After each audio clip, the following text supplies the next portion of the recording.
Era escuro e úmido, e do outro lado fechava-o uma porta de fortes grades de ferro. Mary desmontou e abriu-o. Depois de terem passado todos, Mary puxou-o e ele fechou-se ruidosamente e com um estalido, quando a lingueta da fechadura entrou na ranhura. Foi um som ominoso. Pronto, exclamou Mary.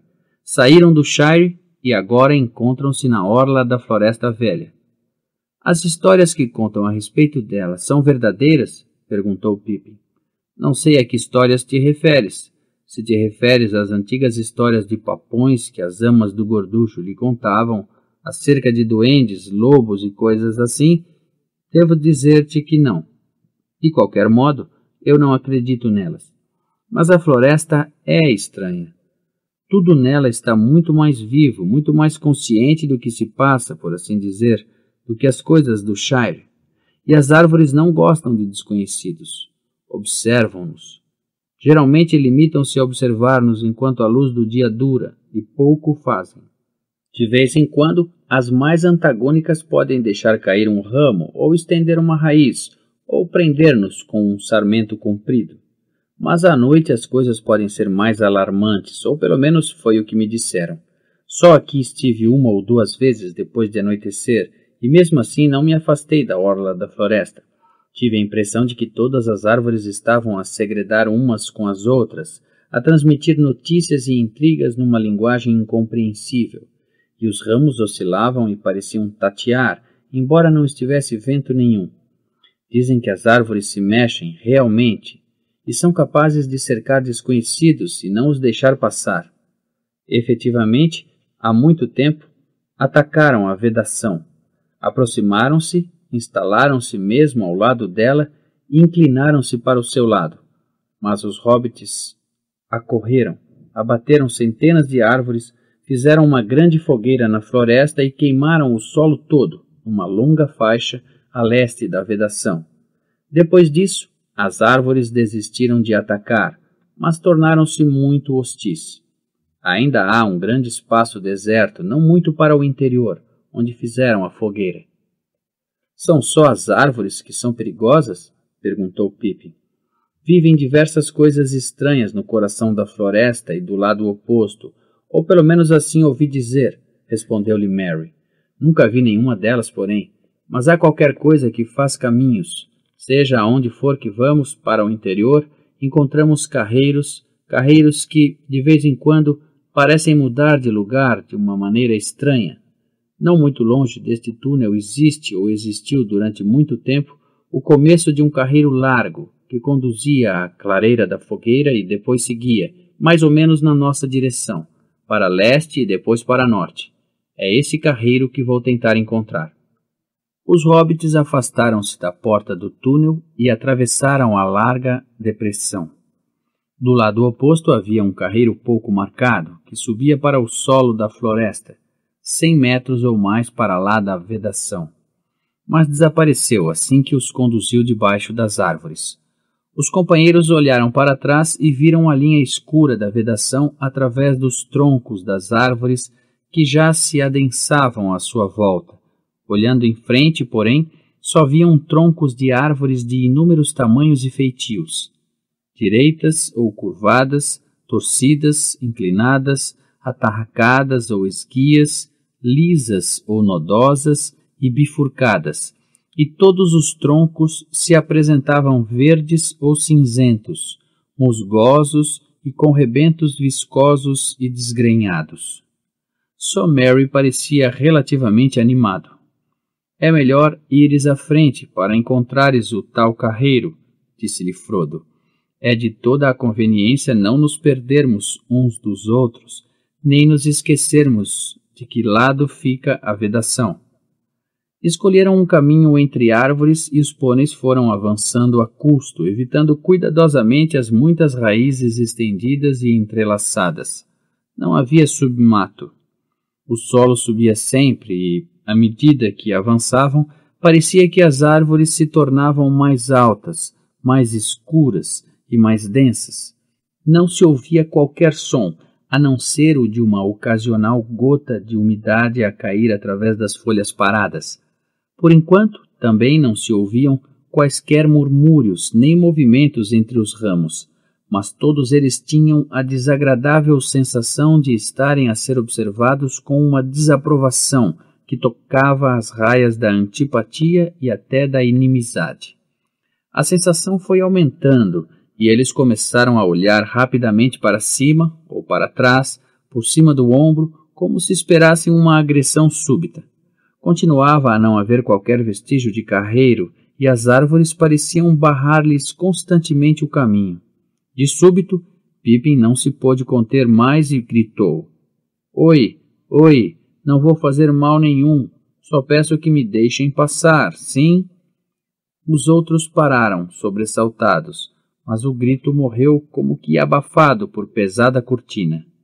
Não se ouviu nenhum eco, nem nenhuma resposta, embora a floresta parecesse tornar-se mais cerrada e vigilante do que antes. No teu lugar não gritaria, advertiu Merry. Faz mais mal do que bem. Frodo começou a perguntar a si mesmo se seria possível encontrarem realmente um caminho e se procedera com acerto ao levar os outros para aquela abominável floresta. Merry olhava de lado para lado e já parecia incerto quanto ao caminho a seguir, o que não escapou a Pippin. Não precisaste de muito tempo para nos perderes, comentou. Mas, nesse momento, Merry soltou um assobio de alívio e apontou para a frente. Pronto, pronto, exclamou. Estas árvores mudam realmente de sítio. Ali está a clareira da fogueira, mesmo à nossa frente, ou assim espero. Mas o caminho de acesso parece ter se mudado. A luz aumentou à medida que foram avançando. Nisto, desembocaram das árvores e encontraram-se num grande espaço circular. Havia finalmente céu por cima deles, céu azul e límpido, para sua surpresa, pois debaixo do teto da floresta não tinham dado pelo nascer da manhã nem pelo dissipar da névoa. O sol, porém, ainda não subira o suficiente para brilhar na clareira, embora a sua luz incidisse nas copas das árvores. Todas as folhas eram mais densas e verdes à volta da orla da clareira, que envolviam numa parede quase sólida. Ali não crescia nenhuma árvore, só erva áspera e muitas plantas altas, cicutas altas, descoradas e taludas, salsa do mato, erva do fogo, a espigar em cinzas flocosas, e urtigas e cactos trepadores. Num lugar triste, mas que, depois da densa floresta, parecia um jardim encantador e alegre. Os hobbits sentiram-se encorajados e olharam, esperançosos, para a claridade que alastrava no céu. Do outro lado da clareira havia uma brecha na muralha de árvores e um carreiro. Viam-no penetrar na floresta, largo em certos pontos e a céu aberto, embora de vez em quando as árvores se cerrassem e o obscurecessem com os seus ramos escuros. Meteram por esse carreiro. Continuavam a subir suavemente, mas agora avançavam muito mais depressa e de coração mais animado, pois parecia-lhes que a floresta se tornara menos hostil e decidira deixá-los passar sem lhes opor. Passado um bocado, porém, o ar começou a tornar-se quente e sufocante. As árvores cerraram-se de novo, de ambos os lados, e eles voltaram a não poder ver muito em frente. Sentiam, mais forte do que nunca, oprimi-los a má vontade da floresta. Estava tão silenciosa que o bater dos cascos dos pôneis que esmagavam folhas mortas e, ocasionalmente, tropeçavam em raízes ocultas, parecia ecoar aos ouvidos dos hobbits. Frodo tentou cantar uma canção para os encorajar, mas a sua voz estava reduzida a um murmúrio. Ó viandantes da terra ensombrada, não desespereis, embora se ergam, negras, todas as florestas acabam por fim, e vereis o livre sol passar, o sol poente, o sol nascente, o fim do dia ou o seu início. A leste ou oeste, todas as florestas morrem, morrem. No momento em que proferiu tal palavra, a sua voz desfez-se em silêncio. O ar parecia muito pesado e o pronunciar das palavras cansava. Mesmo atrás deles caiu, estrepitosamente, no carreiro um grande ramo de uma árvore velha, de ramadas pendentes. As árvores pareceram cerrar-se à frente deles. Não gostaram daquela conversa de acabar e morrer, comentou Mary. Aconselho-te a não cantares, por enquanto. Espera até chegarmos à orla. Então, voltar-nos-emos para trás e cantar-lhe-emos em coro. Mary falava alegremente, e se sentia alguma grande ansiedade, não o demonstrava. Os outros não responderam. Estavam deprimidos. Instalara-se no coração de Frodo um grande peso e, a cada passo que dava, lamentava mais ter se lembrado de desafiar a ameaça das árvores. Na realidade, ia parar e propor que voltassem para trás, se tal fosse possível, quando as coisas se modificaram de novo. O carreiro deixou de subir e, durante uma certa extensão, tornou-se quase plano. As árvores afastaram-se e eles puderam ver o caminho seguir quase à direita, em frente.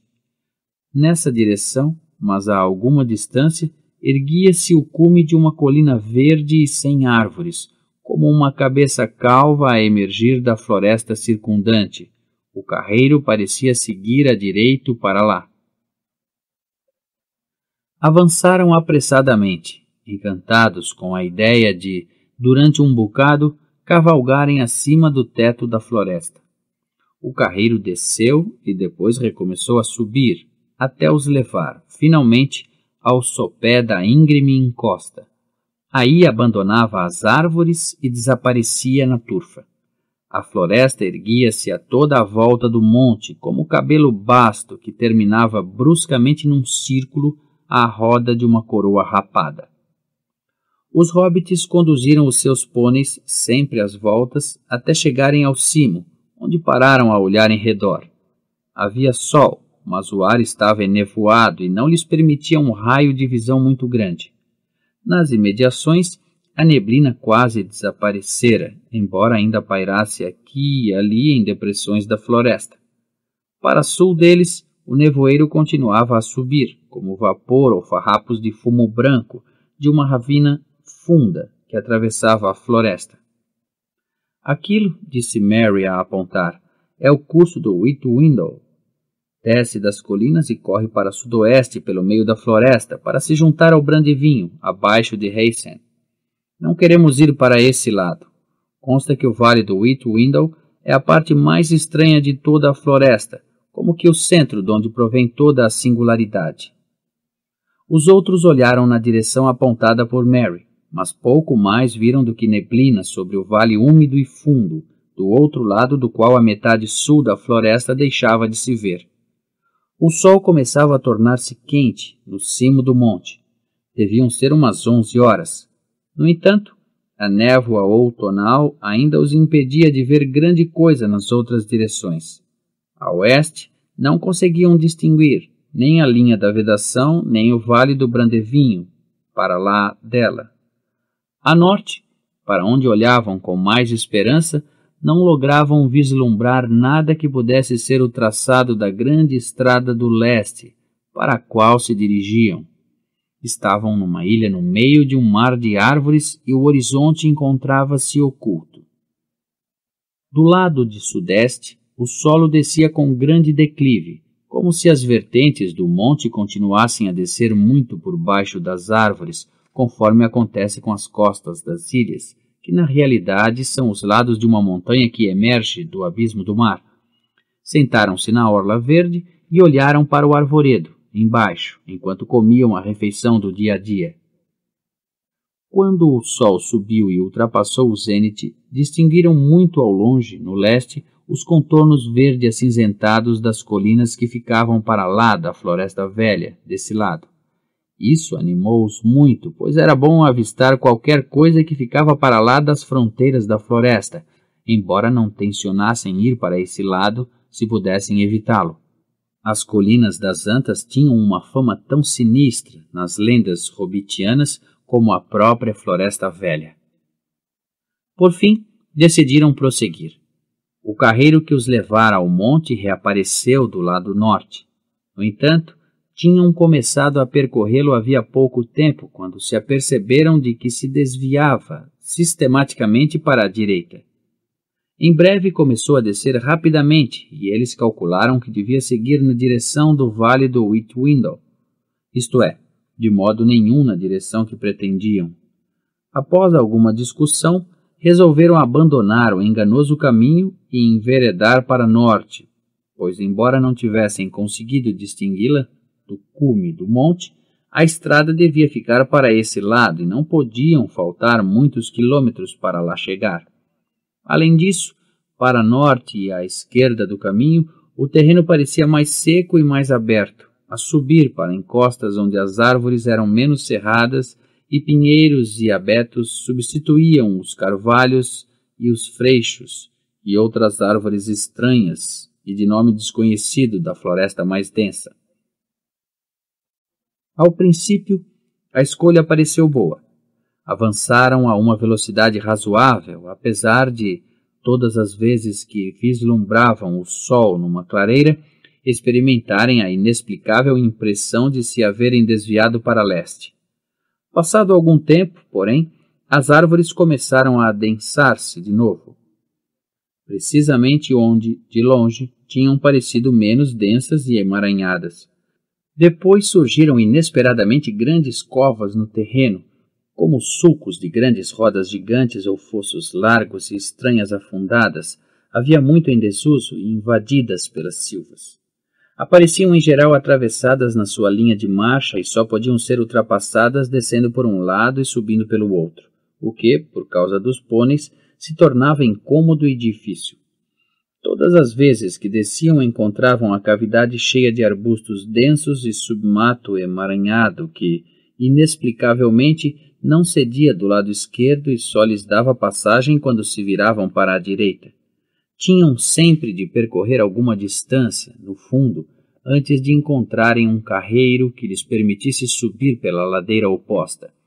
Todas as vezes que saíam, finalmente, as árvores pareciam mais densas e mais escuras, e era sempre muitíssimo difícil encontrar um caminho que conduzisse para cima e para a esquerda, o que os forçava a seguir para a direita e para baixo. Decorrida 1 hora ou 2, tinham perdido por completo o sentido de orientação. Embora soubessem perfeitamente que, havia muito, tinham deixado de seguir para norte.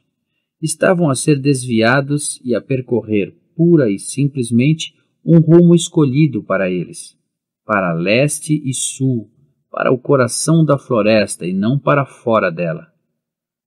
A tarde ia adiantada quando, aos tropeções, foram ter a uma vala mais larga e mais funda do que qualquer das anteriores.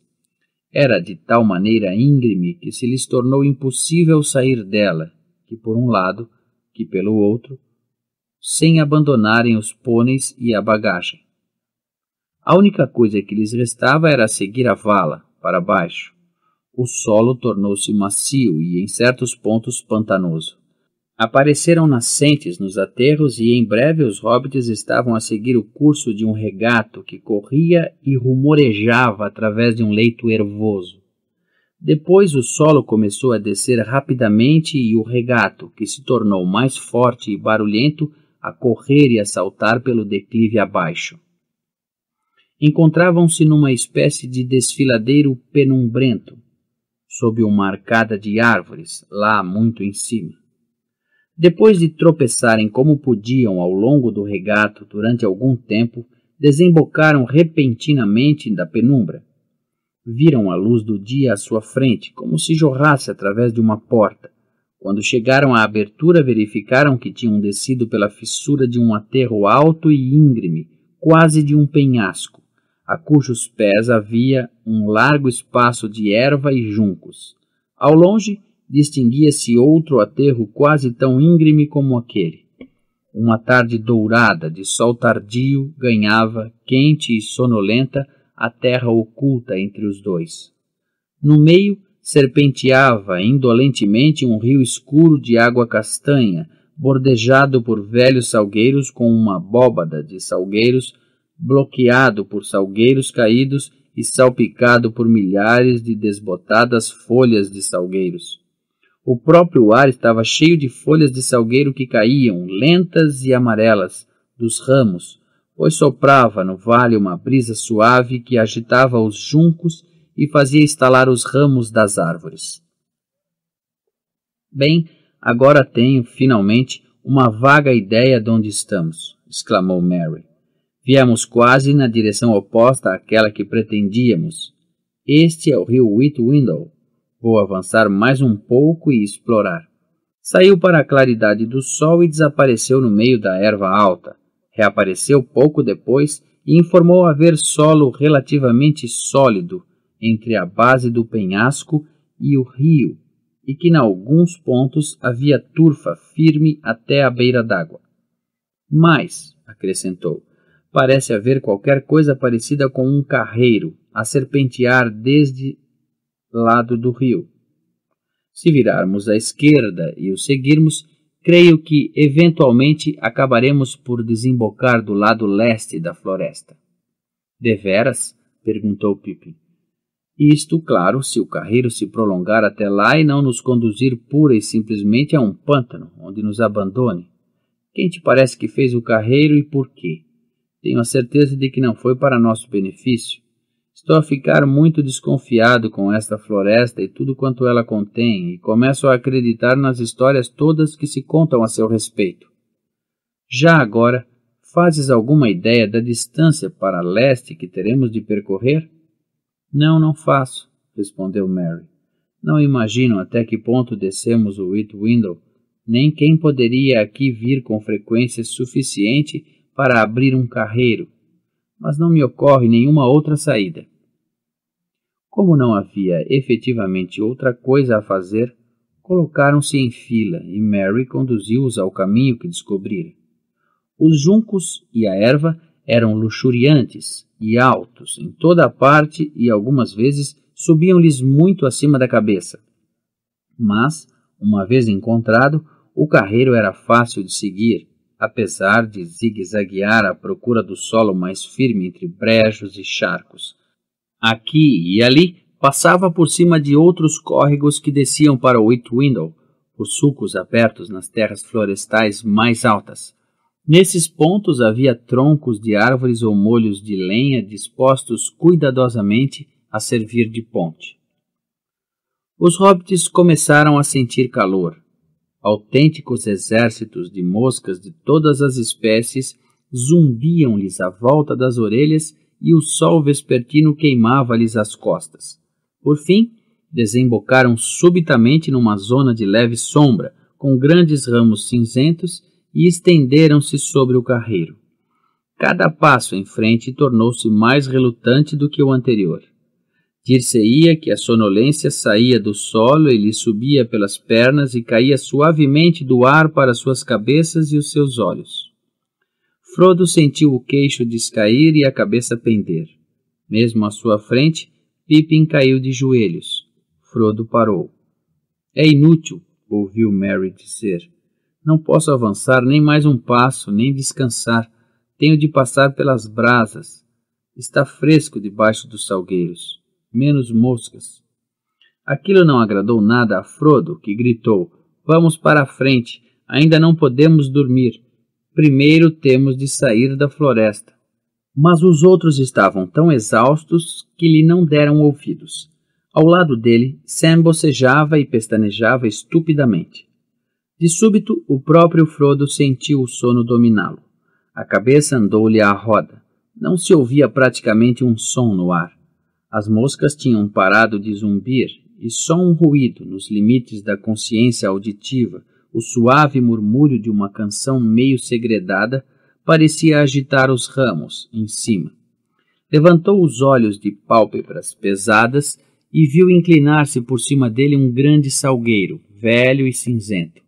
Parecia enorme, com os ramos estendidos erguidos como braços levantados com muitas mãos de dedos compridos, O tronco nodoso e torcido, retalhado por muitas fissuras, que gemiam levemente com o mover dos ramos.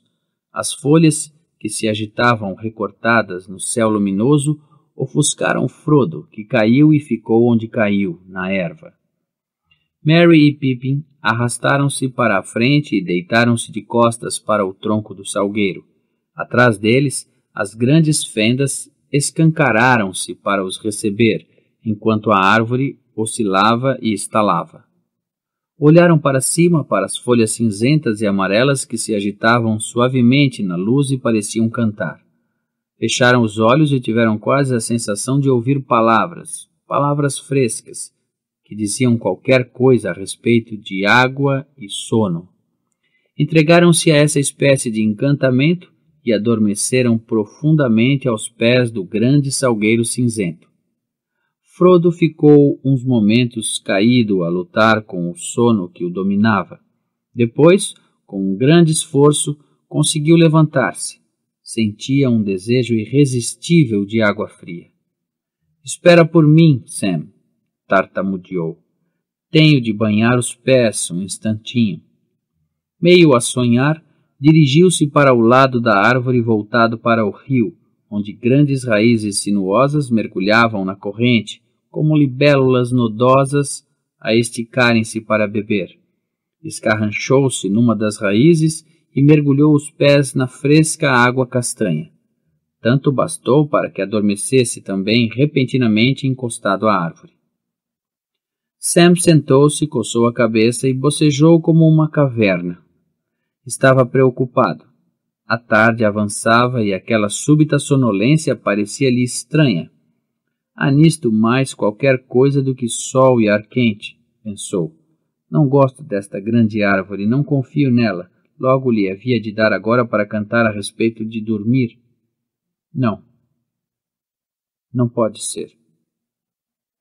Levantou-se e, a cambalear, foi ver o que acontecera aos pôneis. Verificou que 2 se tinham afastado muito ao longo do carreiro e acabava de os apanhar e trazer para junto dos outros quando ouviu 2 ruídos, um forte e outro suave, mas muito claro.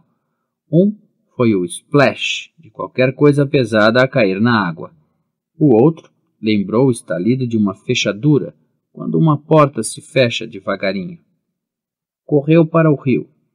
Frodo estava na água, perto da margem, e uma grande raiz parecia apoiar-se nele e mantê-lo submerso. Mas ele não se debatia.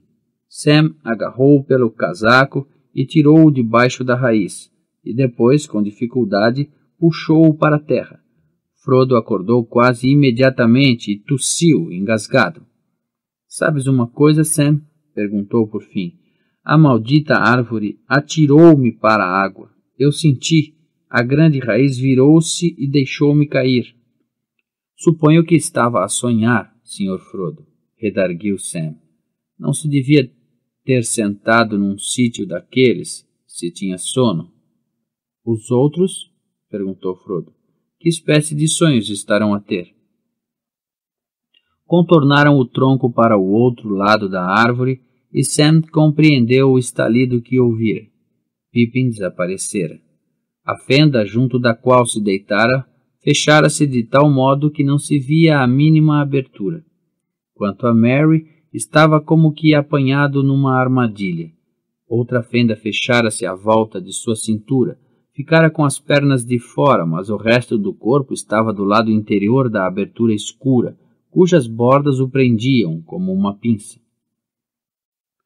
Frodo e Sam bateram primeiro na parte do tronco junto da qual Pippin estivera deitado. Depois lutaram freneticamente para abrir as mandíbulas da fenda que prendia o pobre Merry, absolutamente em vão. "Mas que terrível coisa havia de acontecer!" gritou Frodo desesperado.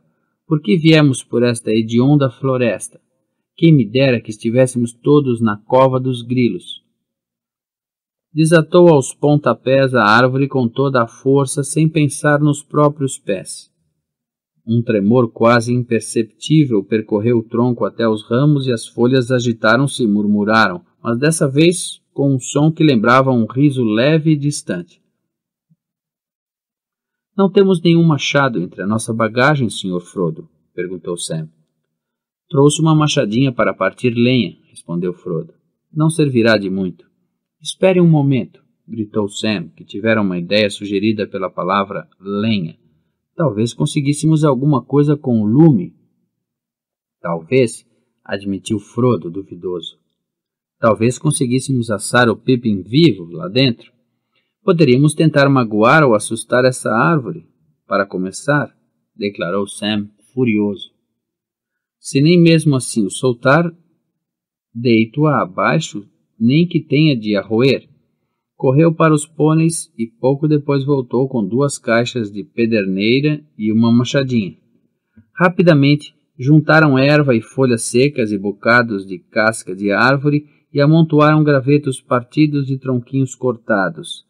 Chegaram tudo para o tronco, do lado oposto ao dos prisioneiros. Assim que Sam arrancou uma centelha à pederneira, a erva seca incendiou-se e subiu no ar uma língua de chamas e fumo. Os gravetos estalaram e pequenos dedos de fogo lamberam a casca seca e entalhada da velha árvore e chamuscaram-na. Um tremor percorreu todo o salgueiro e as folhas pareceram silvar por cima da cabeça deles, com um som de dor e cólera. Merry soltou um grito forte e do interior da árvore chegou-lhes outro, abafado, de Pippin. Apaguem isso, gritou Merry. Ele aperta-me até me partir em 2, se o não fizerem. É o que ele disse. Quem? O quê? Gritou Frodo, que correu para o outro lado da árvore. Apaguem isso, suplicou Merry. Os ramos do salgueiro começaram a agitar-se violentamente. Ouviu-se um som como se um vento se levantasse e propagasse aos ramos de todas as outras árvores das imediações. Era como se tivessem atirado uma pedra à tranquila sonolência do rio e provocado ondazinhas de cólera que alastravam por toda a floresta. Sam pisou a pequena fogueira e apagou as faúlhas. Mas Frodo, sem ter uma ideia clara dos motivos do seu procedimento, nem do que esperava alcançar, desatou a correr pelo carreiro e a gritar: Socorro, socorro, socorro! Parecia-lhe que mal conseguia ouvir o som da própria voz esganiçada, a qual era arrastada pelo vento salgueiro e abafada pelo clamor das folhas assim que as palavras lhe saíam da boca. Sentia-se desesperado, perdido e sem ideias. De súbito parou. Ouvira uma resposta, ou pelo menos assim julgava, mas parecia vir de trás dele, do lado do carreiro que penetrava na floresta. Virou-se e escutou, e em breve dissiparam-lhe todas as dúvidas. Alguém cantava, uma voz profunda e alegre cantava, descuidada e feliz, mas sem fazer sentido. Trolaró, alegre dó, pim-plim-pilho, pim-plão, salta, saltitão, dá no salgueiro, tom bom, alegre tom, tom bombadilho. Meio esperançosos e meio receosos de algum novo perigo, Frodo e Sam estavam imóveis. De súbito, depois de uma longa enfiada de palavras sem sentido, ou que assim pareciam, a voz subiu, alta e clara, e entoou a seguinte canção. Trolaró, vem alegre bela, bela alegre, meu amor. Leve vai o vento e o penugento e leve estorninho. No sopé do monte, a brilhar ao sol, esperando à porta a fria luz das estrelas. Lá está a minha linda senhora, filha do rio mulher, mais esbelta do que a vara do salgueiro, mais clara do que a água. O velho tom bombadil de nenúfares carregado regressa aos saltos à casa. Ouve-lo cantar. Trolaró, vem alegre bela, bela alegre e alegre o. Goldberry, Goldberry, alegre, amarela, berry o. Pobre velho salgueiro homem, encolhe as raízes. Tom está com pressa, a noite segue-se ao dia, e Tom regressa à casa de nenúfares carregado. Trolaró, vem alegre bela, não me ouves cantar? Frodo e Sam continuaram imóveis, como que encantados. O vento esvaiu-se e as folhas voltaram a pender silenciosamente dos ramos hirtos. Ouviu-se outro jorro de palavras cantadas e, de repente, a saltar e a dançar pelo carreiro. Apareceu por cima dos juncos um velho chapéu amachucado, de copa alta e com uma comprida pena azul espetada na banda.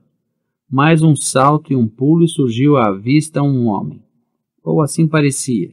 De qualquer modo, era demasiado grande e pesado para ser um hobbit, embora talvez não fosse suficientemente alto para ser um dos membros da gente grande, apesar de não lhes ficar a dever nada no barulho que fazia ao avançar de grandes botas amarelas a cobrir-lhe as pernas grossas, investindo através da erva e dos juncos como uma vaca a descer para a água.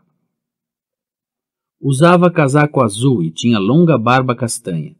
Os seus olhos eram azuis e brilhantes, e o seu rosto vermelho como uma maçã madura, mas franzido em 1000 rugas de riso.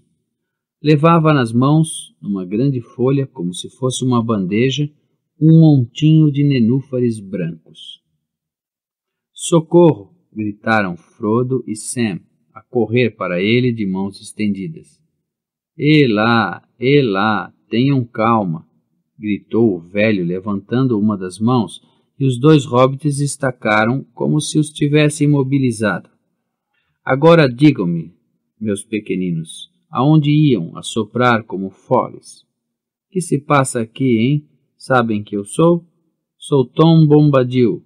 Digam-me o que os apoquenta, andem. O Tom está cheio de pressa. Não a machuquem os meus nenúfares.» «Os meus amigos estão presos no salgueiro», gritou Frodo sem fôlego.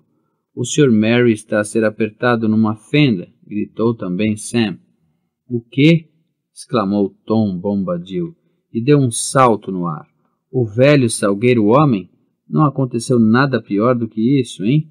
Então o mal remedeia-se depressa. Sei a melodia que lhe calha. Ora o velho salgueiro homem, hein? Gelo-lhe a seiva, se não se comporta como deve ser. Canto até lhe arrancar as raízes. Canto com tal força que o vento lhe levará folha e ramo. Ora o velho salgueiro homem.» Depositou cuidadosamente os nenúfares na relva e correu para a árvore. Viu os pés de Merry ainda de fora. O resto já fora chupado para dentro. Tom encostou a boca à fenda e começou a cantar em voz baixa. Frodo e Sam não lhe ouviam as palavras, mas não tiveram dúvidas de que Merry se animou, pois começou a espernear. Tom saltou para o lado, arrancou um ramo pendente e bateu com ele no tronco do salgueiro. «Deixa-o sair, velho salgueiro homem», ordenou. «Que se te encasquetou na cabeça? Não devias estar acordado. Come terra, escava fundo, bebe água, dorme. É Bombadil que fala.»